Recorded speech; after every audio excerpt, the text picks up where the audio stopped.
Hello everyone, so welcome to my YouTube channel. Today we are learn MCQ and fill in the blanks of chapter reproduction in animals. अगर आप मेरे channel पर नए हैं तो please channel को like करें, शेयर करें और सब्सक्राइब करना ना भूलें। अभी हम क्लास 8 साइंस का हमने रिवीजन शुरू किया है फॉर बोर्ड एग्ज़ाम, और मैं इन्हीं MCQ और फिल इन द ब्लैंक से रिलेटेड शॉर्ट्स वीडियो भी मैं अपलोड कर रही हूँ मेरे चैनल पर। अगर आप नए हैं तो प्लीज़ विजिट करें, देखें और उन रैपिड फायर राउंड जो शुरू किया है उनका आंसर आप कमेंट सेशन में देने की कोशिश करें।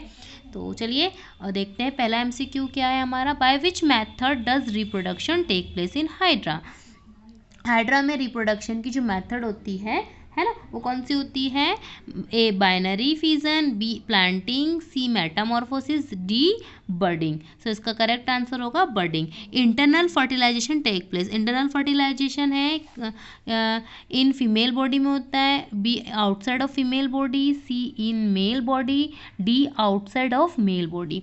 सो correct answer is in female body. Then third देखिए, reproduction is essential for the continuation of a species. देखिए रिप्रोडक्शन ज़रूरी है, क्यों ज़रूरी है? For continuation of a species. Which of the following characteristics is correct. आपको बताना है इनमें से कौन सा कैरेक्टरिस्टिक सही है। फर्स्ट है all animals lay eggs only. सभी एनिमल्स सिर्फ एग अंडे देते हैं। Second, all animals give birth to young ones. सभी एनिमल्स मतलब बर्थ यंग वंस को मतलब जो बर्थ जन्म देते हैं। और third, some animals lay eggs and some give birth to young ones. कुछ एनिमल्स एग देते हैं और कुछ यंग वंस को, ठीक है। सो इसमें से जो स्टेटमेंट है, only statement one, B only statement second, C only statement third, all this statements first second third. तो उसका करेक्ट आंसर क्या होगा? ओनली स्टेटमेंट थर्ड, ठीक है। ओनली स्टेटमेंट थर्ड क्यों होगा? क्योंकि उसमें क्या बोला है कि सम एनिमल्स ले एग्स और some animals some gives birth to young ones, ठीक है।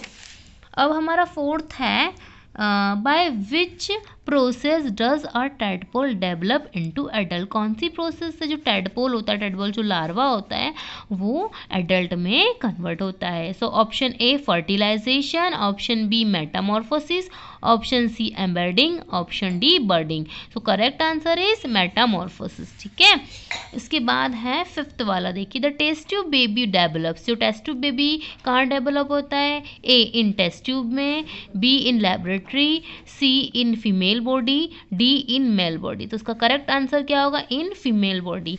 टेस्ट ट्यूब बेबी डेवलप, तो टेस्ट ट्यूब मत लिख देना। बहुत से बच्चे यही सोच रहे होंगे कि टेस्ट ट्यूब बेबी डेवलप तो टेस्ट ट्यूब भी कर देते हैं। जो 8th क्लास के स्टूडेंट हैं उन्हीं को बता रही हूँ बेटा, तो एग्जाम में भी ध्यान रखेंगे क्या आएगा करेक्ट आंसर, इन फीमेल बॉडी, ठीक है। इसके बाद है हमारा सिक्स्थ वाला, फिश एंड फ्रॉग्स ले 100 of eggs at a time because. जो फिश होती है और फ्रॉग होते हैं वो एक बार में 100 के आसपास एग देते हैं। क्यों, क्या कारण है इसका? सो ऑप्शन जो फर्स्ट जो दिया है, eggs and sperms are constantly affected by water movement, wind and rain. Second, other animals in the water body feed on this eggs. या फिर third, a large number of eggs must be produced to ensure that some of them survive for fertilization. So इसमें आपको बताना choose the correct option, ठीक है। सो क्या बोला है इन्होंने? स्टेटमेंट फर्स्ट एंड सेकेंड, मतलब फर्स्ट एंड सेकेंड। फर्स्ट में क्या बोला? Egg and sperms are constantly affected by water movement, wind and rain. तो जो एग्स होते हैं, स्पर्म होते हैं, वो कंस्टेंटली अफेक्ट होते हैं पानी में, क्योंकि अगर वो एग ले कर रहे हैं तो विंड के कारण, रेन के कारण। फिर उसके बाद second, other animals in the water body feed on this eggs. Other animals होते हैं जो फीड करते हैं, है ना, उन एग को। फिर उसके बाद third, a large number of eggs must be produced to ensure that some of them survive for fertilisation. या थर्ड वाला, तो उसका करेक्ट आंसर होगा सी वाला स्टेटमेंट, फर्स्ट और थर्ड, ठीक है। फर्स्ट और third.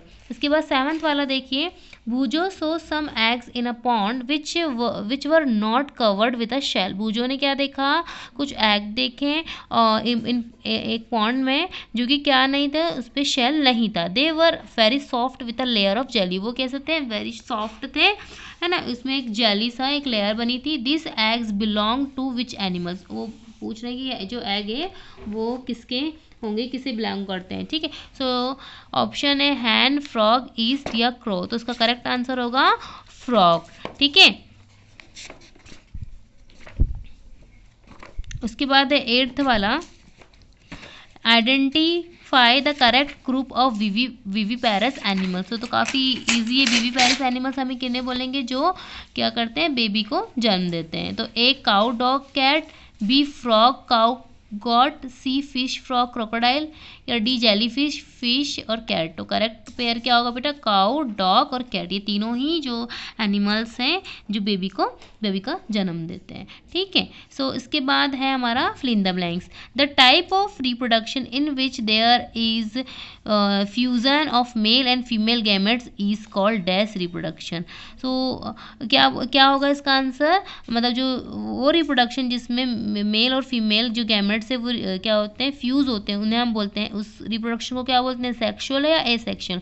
So correct answer is sexual reproduction. Fusion of gametes, gametes का फ्यूजन क्या कहलाता है, फर्टिलाइजेशन, ठीक है। ये स्पेलिंग देख लेंगे आप लोग, क्या कहलाता है, fertilisation. In dash reproduction occur by binary fission. किस में होता है बाइनरी फिजन, सो इसका आंसर हो जाएगा अमीबा। किस में होगा, अमीबा में।